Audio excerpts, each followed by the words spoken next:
tayo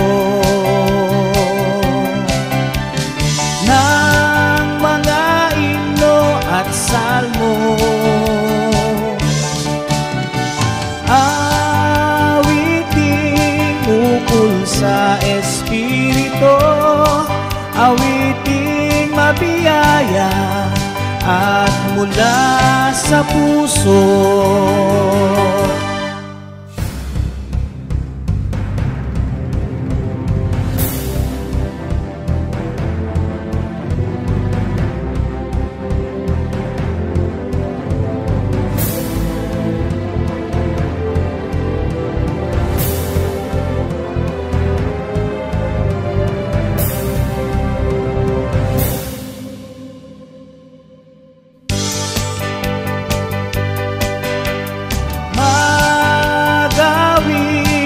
Tayo ng mga himno at salmo, awiting ukol sa Espiritu, awiting mabiyaya at mula sa puso.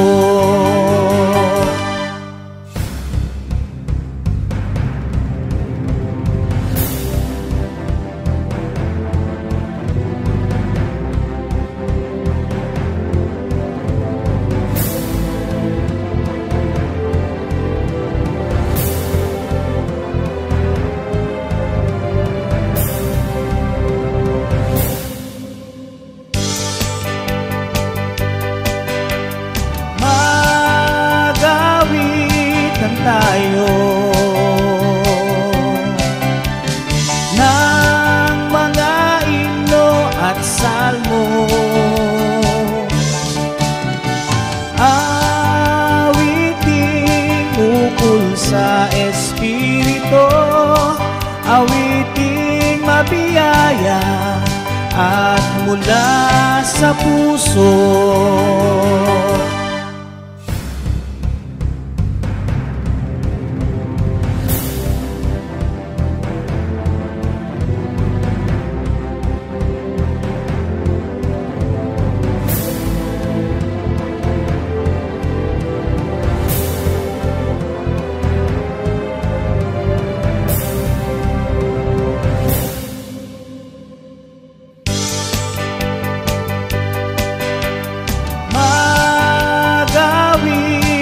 Tayo ng mga himno at salmo, awiting ukol sa Espiritu, awiting mabiyaya at mula sa puso.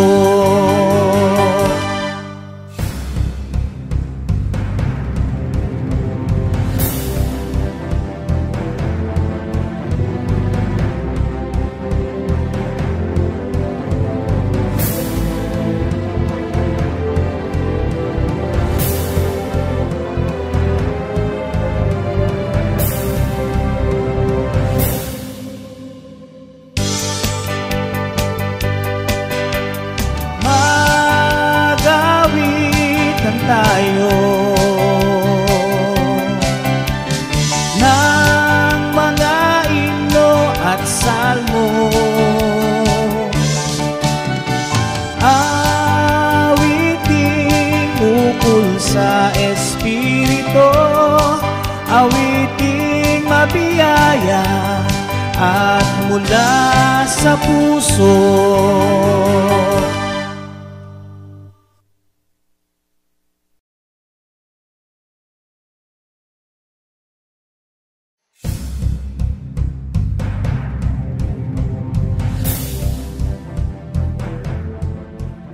You are listening to The Climb, getting through life's everyday challenges through the Word of God with Elder J.R. Bernabe and Elder Yoyi Capistrano. And for today's episode, we will be discussing about Climbing God's Plans for You, Part 1. Welcome po sa panibagong episodes ng The Climb. Ito po ay isang segment under po ng program na ang Kabanal-Banalan na ipinaglilingkod po ng Most Holy Church of God in Christ Jesus. Una po sa lahat ay gusto po naming magpasalamat sa lahat po ng mga listeners, mga nanood, kahit po mga nag-comment at nag-share ng mga nagdaang episodes po ng program na ito. At ngayon po, we are very delighted and very excited po kami na i-share po sa inyo at makasama po kayo sa mga panibagong usapan natin tungkol sa mga pananampalataya at sa salita ng Diyos. At for the whole month of June, ang ating pong tatalakayin ay tungkol po sa climbing God's plans for you. Ang pag-abot natin sa mga plano ng Diyos para po sa atin. Binabati din po natin ang mga newly graduates dahil po sa kanilang mga efforts, sa inyo pong mga pagsisikap na ginawa. Kaya sa tulong ng Panginoon, nakapagtapos kayo at very proud po talaga ang inyong mga parents. At gayon din po sa lahat ng mga members sa Most Holy Church na mga gumraduate at sa lahat po ng mga audience namin na bagong graduates at tumanggap ng mga recognition, binabati po namin kayo. At napaka-timely nitong atin pong topic, gaya po ng sinabi nyo. Very timely kasi ito yung panahon na bumubuo na naman ng mga panibagong pangarap, nagkakaroon na naman ng mga goals na gustong ma-achieve o gustong maabot. Hindi lang ng mga estudyante na graduate. Congratulations po uli sa inyong lahat. Kundi kasama na rin yung mga magulang, yung mga kapatid o mga kamag-anak na kasamang nangangarap sa pagkakataon nito. At in fact, hindi lang during season ng graduation na nagkakaroon ng mga pangarap na gusto tayong maabot. Pwede nating sabihin na it is a part of our daily lives. Yung magkakaroon ka ng tinatanaw, mga gusto mong makamit, mga gusto mong marating, at lahat ng iba't ibang mga pangarap o plano, lahat ng yan nagfo-fall dito sa topic na to. Tama. At sa tulong po ni Lord, didiscuss natin ngayon, no, yung importance of having goals, plans, and dreams. Tama. Gaano nga ba kaimportante ito para sa buhay nating lahat? Or pwedeng sagutin muna natin din yung tanong na importante nga ba talaga na magkaroon ang isang tao, regardless ng kanyang status sa buhay, mahalaga ba sa isang tao na meron siyang pangarap? O baka pwede namang wala na lang? Magandang masagot to, no? Kasi kung ano ba talaga yung will ni Lord tungkol sa pagkakaroon ng goals, ng Pwede dreams. ba talaga Pwede na ba talaga magkaroon tayo ng plano? Kasi ang base naman natin, syempre, para ma-validate natin na tama itong lahat ng ating mga dinidiscuss, syempre, kung ano yung teaching ni Lord through the Bible. Tama. So, basahin ko lang no, itong nasa 16:3 ng Proverbs. Commit to the Lord whatever you do and He will establish your plans. Oo, siguro dun sa part na yan, mag-focus tayo dun sa dulong part ng verse. Ulitin ko lang sabi dun, and He will establish your plans. So dun pa lang sa verse ay pinapakita na kung ano ba talaga yung kalooban ng Panginoon natin, yung kalooban ni Lord tungkol sa pagkakaroon natin ng plano. Kasi sabi nga natin kanina, halos lahat naman ng tao merong plano. Meron tayong kani-kanyang goals. Kaya nga may mga pagkakataon, tawag natin doon mga short-term goals. Mga plano na plano nating ma-achieve sa mas maiksing panahon. Meron din naman mga long-term goals.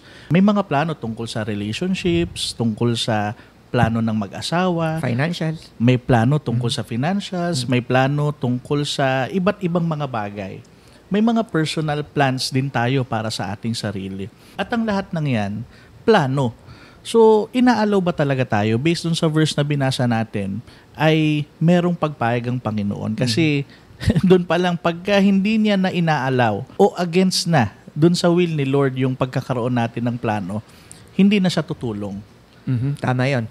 At may hugot ang marami dyan. Sabi nga, libreng mangarap. No? Libreng mangarap. Pero bago pasabihin ng marami yan, talagang sa verse na binasa natin, talagang pinapakita na inaalaw talaga ng Panginoon na magkaroon tayo nito. At hindi lang yon, yung assurance na tutulong siya kapag ginagawa mo na yung mga goals and plans mo sa buhay. Tama, kasi yun yung unang kailangan na ma-establish muna natin na pwede tayong mangarap at tayo ay ini-encourage din ng Bible na magkaroon tayo ng something to look forward to sa buhay na ito. Kasi aminin man natin o hindi, yung pagkakaroon natin ng mga pangarap, meron talagang mabuting dulot yan sa buhay natin. Napakaganda nun, di ba ba? Kasi para ma-encourage tayong lahat na mangarap, mahalaga muna maintindihan natin ano ba benefits niyan, di ba? Kapag ka may goal ka, kapag may pangarap ka, ano ba nagagawa niyan sa buhay ng tao? Pwedeng isama natin dyan, you become motivated. Di ba? Kasi pagka meron kang gustong abutin, definitely, kung meron kang gustong abutin, definitely, magkakaroon ka ng additional drive para magsipag, para magsikap, para maging ready ka sa sacrifices at yung lahat ng mga bagay na yun. So in other words, it's an added motivation. Okay. So bukod doon, 'di ba? Sabi mo nga, inspiration, motivation, yan ang mga benepisyo talaga eh. Pagka meron kang dreams pag may goals ka, bukod doon yung nagkakaroon ng purpose eh. Ang pangarap nagbibigay sa atin ng purpose and direction sa buhay. Di po ba? Nagtuturo yan kung saan ka ba dapat mag-focus. Di ba? Ano ba yung mga steps na dapat mong gawin para makamit mo tong goals na to, tong mga pangarap mo na to. May mga pagkakataon yung benepisyo ng pagkakaroon ng plano, it goes beyond personal eh. Hindi lang natatali doon sa taong nangangarap. Kasi may mga pagkakataon na limbawa, yung pamilya, o kahit doon na lang sa mag-asawa, yung mag-asawa na united sa isang goal, nagiging mas united din sila. Mas nararamdaman nila na nagtutulungan sila. Tama. Mas nararamdaman nila sa isang family na meron silang tinitignan na isang pangarap. Mas nakikita nilang nagiging bonded sila, mas nagiging united sila. Mas nakikita yung pagtutulungan doon sa grupo na iisa yung pangarap. Tama. Tsaka yung isa pa sa naisip ko na habang pinapaliwanag mo yun, yung fulfillment eh. Diba? Kapag ka may pangarap ka, nakamit mo lalo na yung pangarap mo, na-experience mo yung success, talaga namang binibigay sa'yo nito yung natutuwa ka eh. Diba? Natutuwa ka, nagiging masaya ka kasi natupad mo kung ano yung purpose mo. Napakaganda nung point na yun kasi marami naman tayong mga bagay na na-achieve without planning for it. Hindi naman natin inisip, hindi naman natin pinlano, nangyari sa atin. Pero iba yung satisfaction, iba yung pakiramdam na pinlano mo siya, naisip mo siya, ginusto mo siya, pinaghirapan mo siya until such time na nangyari sa'yo. Tama. Mas masaya yun. Oo, tsaka hindi lang yun eh. Ang dami actually ang dami. Para sa mga audience natin ngayon, kapag ka meron kang plano, may goal ka, hindi lang yung inspirasyon sa'yo eh. Hindi mo namamalayan, ito yung maganda eh, hindi mo namamalayan, naaapektuhan yung mga nasa paligid mo. Tama. Sila mismo nagkakaroon din ng inspiration na bakit pa nagsasaksid tong mahal ko, di ba? Tong kaibigan ko, kakilala ko. Kasi nga meron plano. Meron siyang tiyak o goal-oriented siya. Ang isang maganda din dun sa pagkakaroon ng plano, ito pwede nating isummarize sa maikling statement. Yung pagkakaroon ng plano, it enables you to reach your full potential. Diba kasi yung mga improvement mo sa sarili mo, pag-uugali, even sa skills, yung mga kakayahan mo, at yung iba pang mga bagay na pwedeng maging improvement mo. Sabi nga, yung pag-abot dun sa full potential mo, it doesn't happen by accident. Exactly. Hindi mo maaabot kung ano yung best na ikaw na naghihintay ka lang kung anong mangyayari sa buhay mo. The only way para marating mo yon, ano kaya yung pinaka-best na ako? Ano kaya yung better na ako? And one way to reach that level, mangarap ka. Tama. Kung titingnan natin yung sa kabuuan, sa mas malawak pa na pagtingin, meron din bang impact ito para sa society? O katulad nung sabi nyo kanina, yung pagkakaroon ng ambition, pagkakaroon ng pangarap, it doesn't only affect the individual, it also affects the others. Pero dun sa punto ninyo, nagkakaroon kasi ng impact din talaga, 'di ba? Kasi yung growth na nangyayari sa community nangyayari dahil din doon sa pagtatagumpay o success na nangyari sa buhay mo dahil sa pagkakaroon mo ng plano. Tama. 'Di ba? Kaya dito makikita natin na ang daming benepisyo kapag ka meron kang plano. Oo. So, pwede nating sabihin na tayo din mismo yung unang-una na natutulungan pagka meron tayong mga tinatanaw sa future natin na gusto nating ma-achieve. O, kaya lang, ang isa pang bagay na sana lalong maintindihan ng ating mga listeners, no? Actually, si Apostle Paul na nasabi niya rin na ang naglalagay sa heart natin ng desire, ng plano, actually, ang Diyos din Tama. ang nagbibigay ng plano. Tama. So, bukod doon, kung titingnan natin yung isang naging statement ni Apostle Paul sa Romans 15:13, may the God of hope fill you with all joy and peace as you trust Him, so that you may overflow with hope by the power of the Holy Spirit. So dito sa verse na to, pinakikita yung isang mahalagang bagay. Our hopes represent also our faith. Tama. So kanina, ang pinag-usapan natin, yung mga practical na benefits ng pagkakaroon ng pangarap in general. So dito naman, it goes beyond practical pala.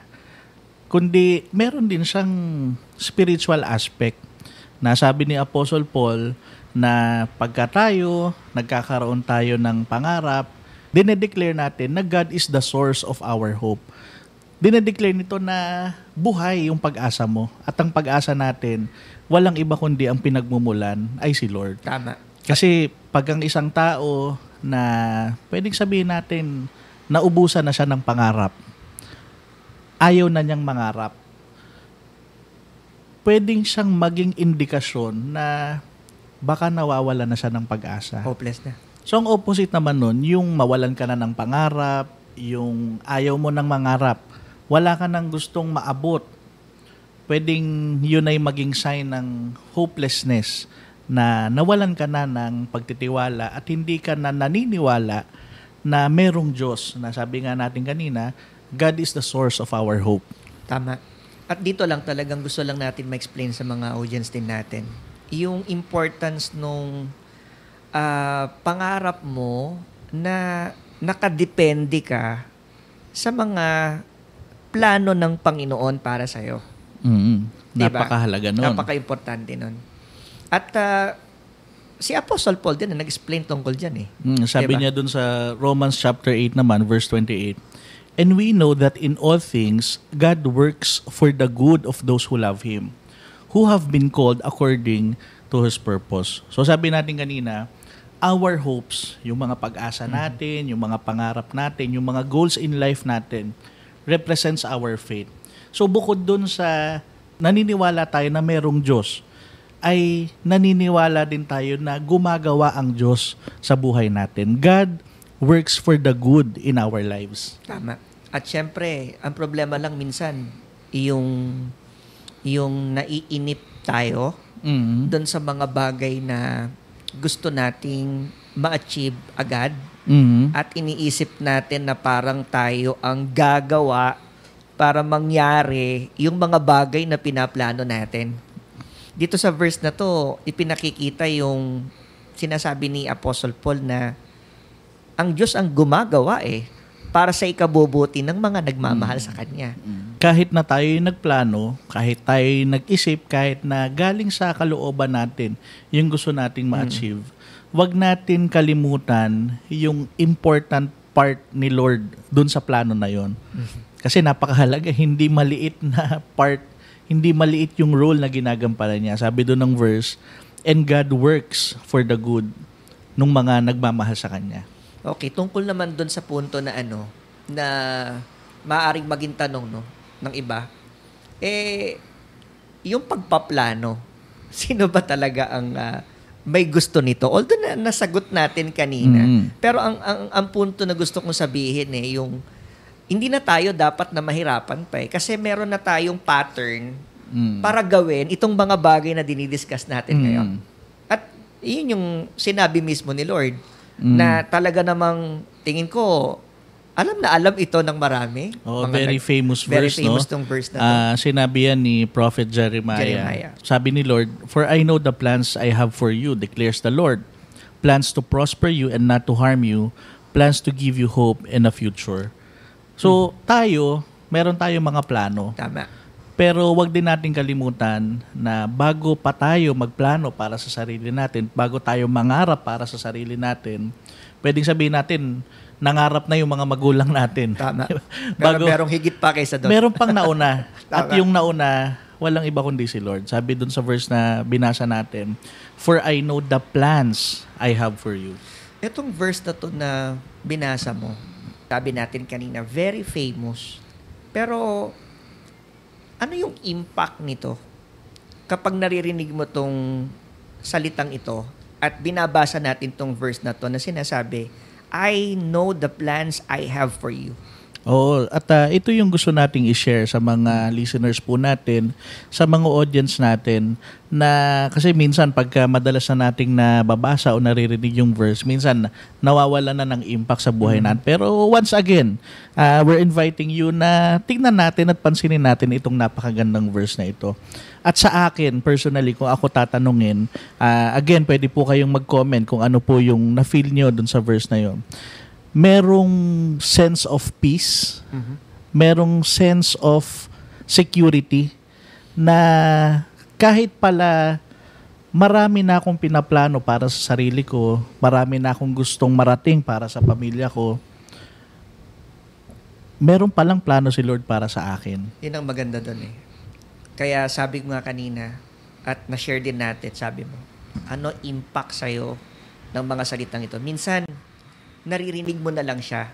Tama. O very familiar. Pero yung pagkakaroon ng faith from this particular verse na ang Panginoon mismo nagsasabi na napakabuti ng plano niya, ang daming gustong tapusin ito sa isip at sa puso at mga bagay na nangyayari ngayon sa lahat ng mga tao dahil minsan nabibigo sila sa plano nila. Tama. Sasaktan na ako. Tama. Hindi ko na kaya. Napaulit-ulit na lang itong mga nangyayari sa buhay ko. Parang di na matatapos. Kaya yung iba natatakot ng mangarap. Ayaw na magplano. Kasi na-experience na nila, nag-set sila ng expectation, umasa talaga sila doon, nag-invest sila ng effort, nag-invest sila ng panahon, sa dulo, hindi nangyari.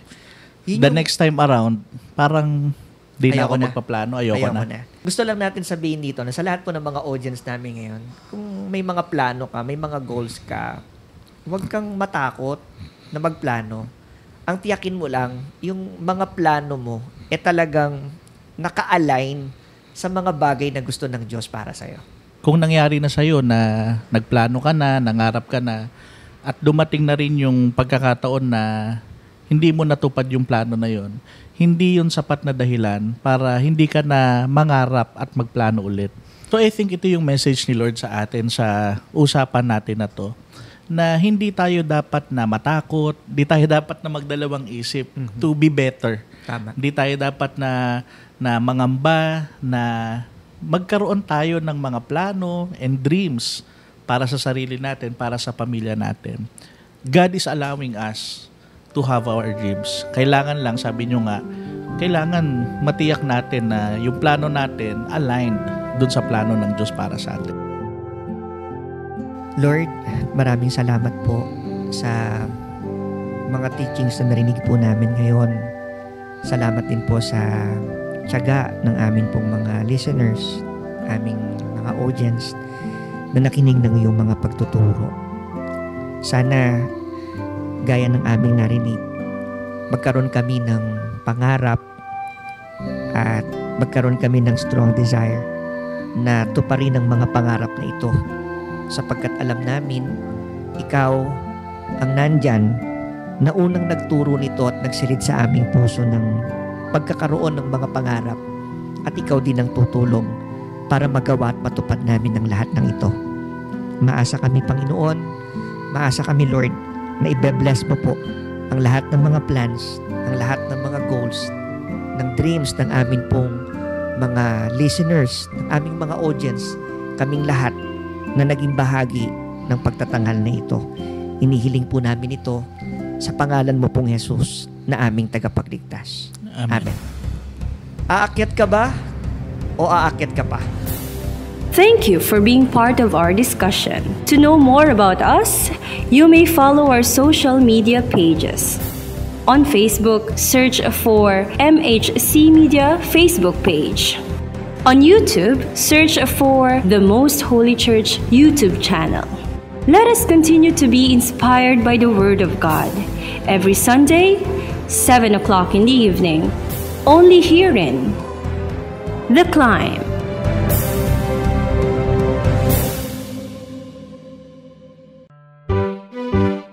Likhawit o mga orihinal na komposisyon ng mga kapatid sa loob ng Most Holy Church. Dalawang salitang pinagsama, likha at awit. Isa po itong acronym, likhang imnong kinalulugdan, himig at wikang itinanging tunay.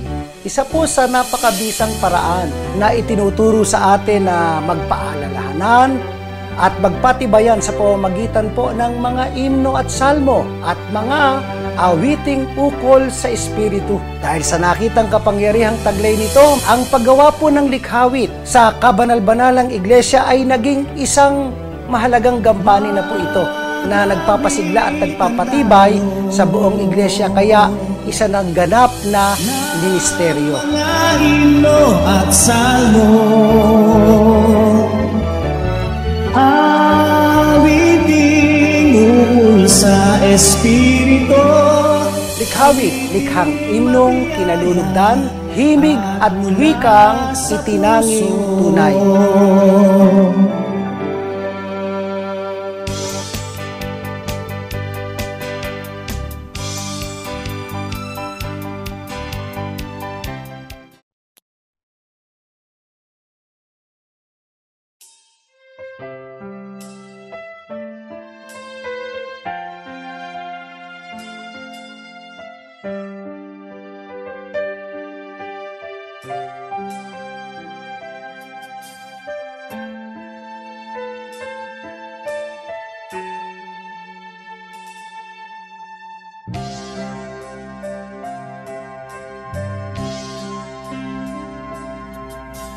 Kaysa ulit-ulitin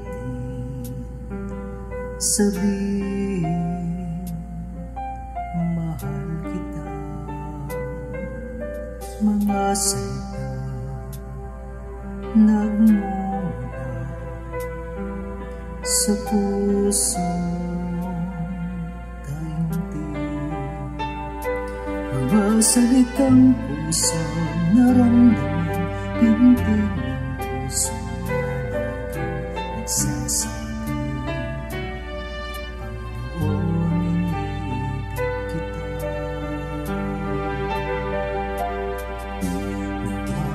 Nawa ay aking mapatunayan, mga salitang sakit ng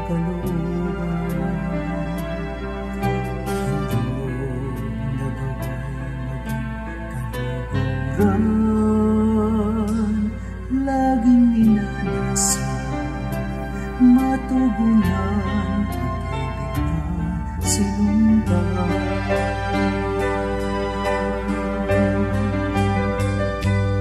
Panginoon, iniibig kita higit sa lahat ng bagay. Kalooban mo ang pangunahin sa aking buhay. Sa iyo ang pagtitiwala ay ganap na ibinibigay. Ang buong ako sa iyo lang ialay.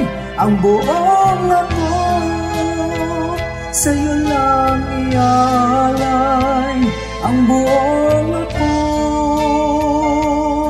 sa iyo lang ialay.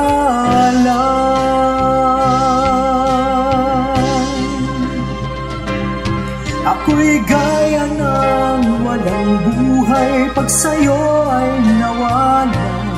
Panginoon, patuloy mo nawang abutin ang aking kamay. Aking dalangin ang iyong pag-alalay, aking pinakamimithi sa piling mo ay makapanatili sa piling mo, sa piling mo.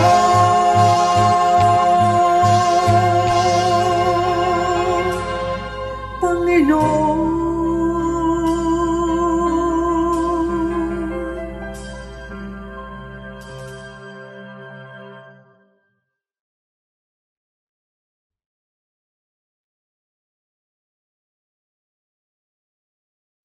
may problema ka ba, kapatid? May dalahin ba sa iyong dibdib? Nalilito ba ang iyong isip? Alam mo kung kanino lalapit? Alam mo kung kanino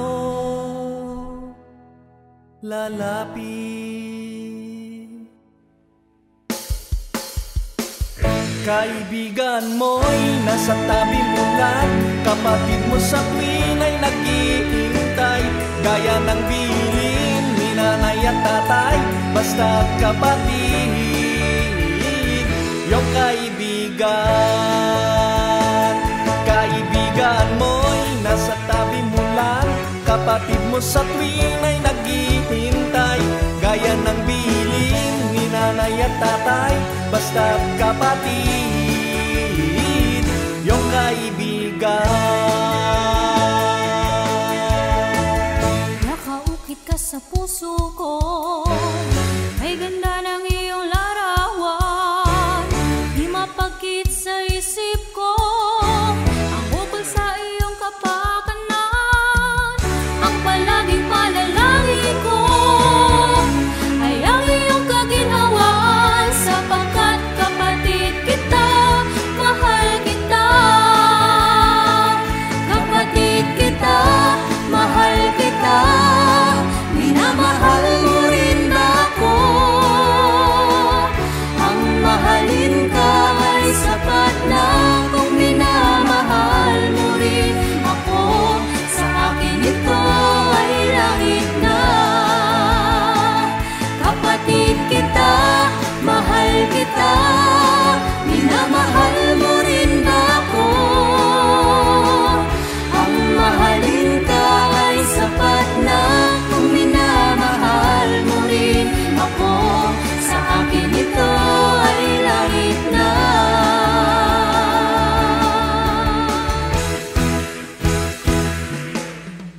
May ngiti sa labi sa aming mga paglalakbay, sapagkat abot kamay na itong pagtatagumpay. Ang mapandayang kaaway sa amin di magtatagumpay, kami ay pagsasanggalang ng Diyos na buhay sa kanyang bayan. Kami ay masaya, ang maraming tiisin ay di alintana, sapagkat sa aming puso ay nakatira ang agape ng ating Ama.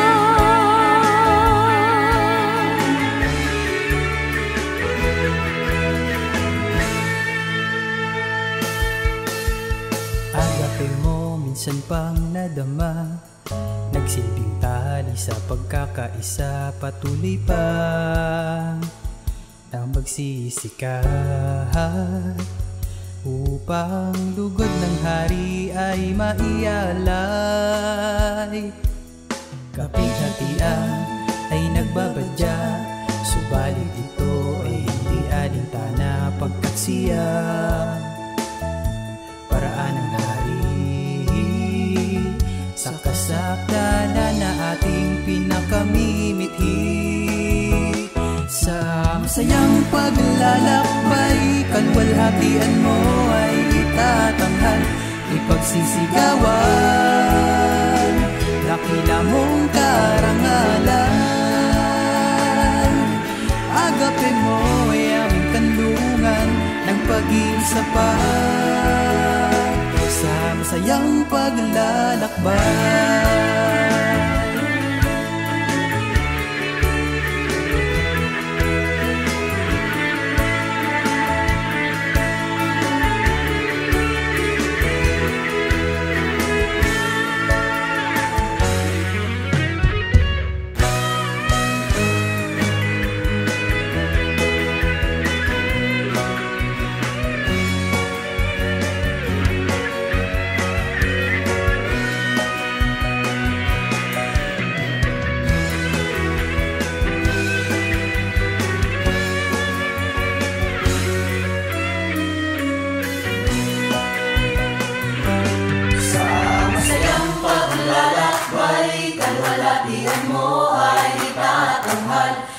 Sisigawan, dakila mong karangalan. Agape mo ay aming kalungan ng pag-ibig sapat sa masayang paglalakbay.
Ako ay lumalapit na may kababaan, Panginoon, sa iyong panan. Ipinasasakupang buong sarili at ang aking kalooban sa lahat ng ibig mo at anuman ang kapasyahan. Dumudulog na sa lahat ng bagay, ako ay iyong gabayan.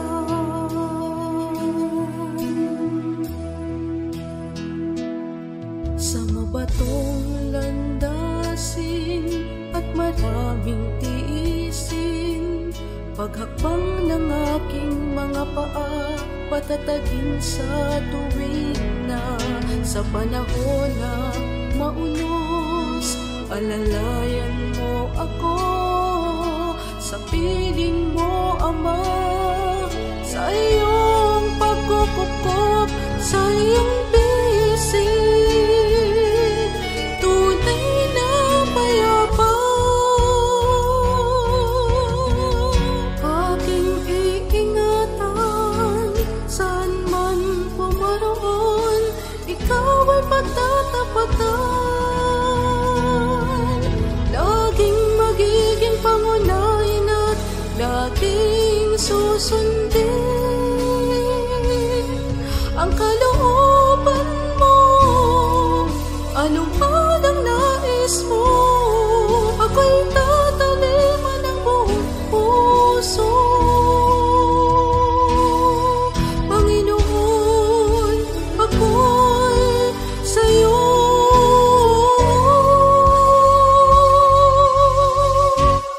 Nagtitiwala sa iyong kapangyarihan, nagtitiwala sa iyo ng lubusan. Hawakan nawa ang aking puso't isipan. Panginoon, ikaw ang aking kailangan. O Panginoon, ikaw ang aking lahat-lahat. Ikaw ang aking kalakasan. Ilawan mo ako sa bawat araw, sapagkat ikaw ay aking tanglaw.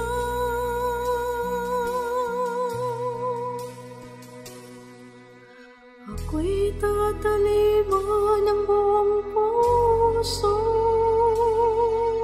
Panginoon, ako'y sa'yo.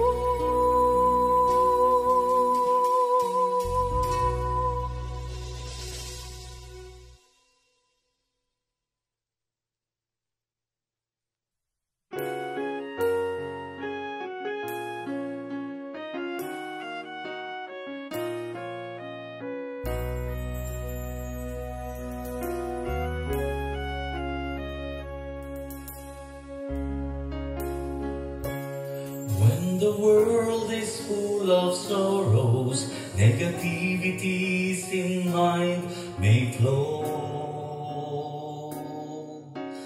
Hopelessness is on its way. Don't tremble, with fear along the way. When the world is full of sorrows, negativities in mind may flow. Hopelessness is on its way. Don't tremble, with fear along the way. Along the way.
Buhay sa mundo, tinatulog sa lahat.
Binabanal ang kaluluwa ko.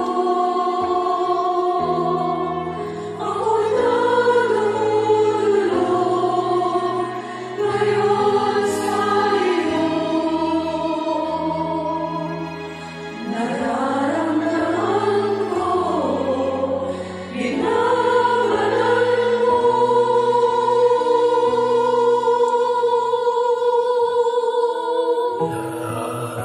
Nararamdaman ko ang iyong espiritu. Binabanal ang kaluluwa ko. Ako na dumudulog ngayon sa iyo. Nararamdaman ko binabanal mo. Narito ako, narito ako. Igawad mo ang habag mo. Narito ako. Patawarin mo ako. Dalisayin mo ako. Iligtas mo ako. Isinusuko ang sarili sa iyo. Narito ako, Ama. Narito ako.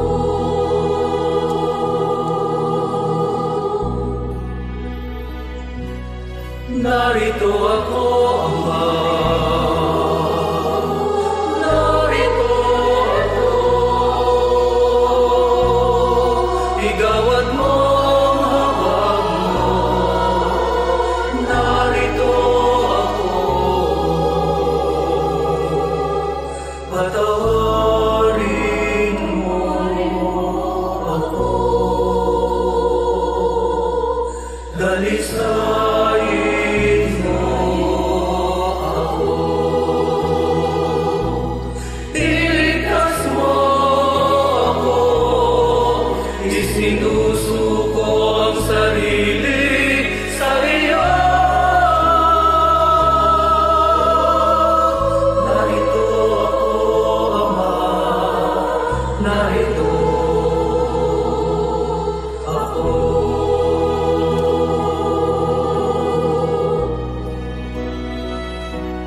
Narito ako, Ama. Narito ako. Igawad mo ang habag mo. Narito ako. Patawarin mo ako. Dalisayin mo ako. Iligtas mo ako. Isinusuko ang sarili sa iyo. Narito ako, Ama. Narito ako.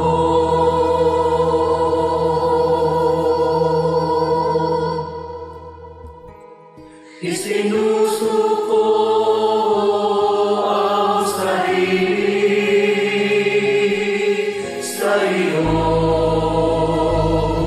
Kapangyarihan, narito ako, Ama.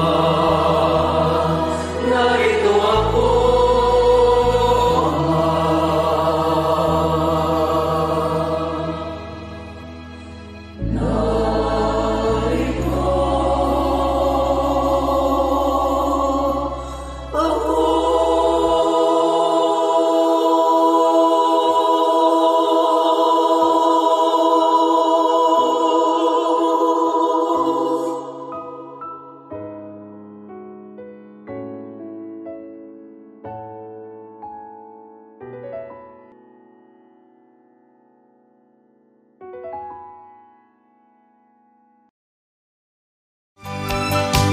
Maraming salamat po sa inyong pagtangkilik sa palatuntunang ito ng Kabanal-Banalang Iglesia ng Diyos kay Cristo Jesus. Kung nais po ninyong mapanood ang iba pa naming programa at upang lubos po ninyong makilala ang Kabanal-Banalang Iglesia ng Diyos kay Cristo Jesus, mag-subscribe sa ating YouTube channel na The Most Holy Church. Bisitahin ang aming Facebook page na MHC Media. At bisitahin ang ating official website na www.mostholychurch.com. Maraming salamat po.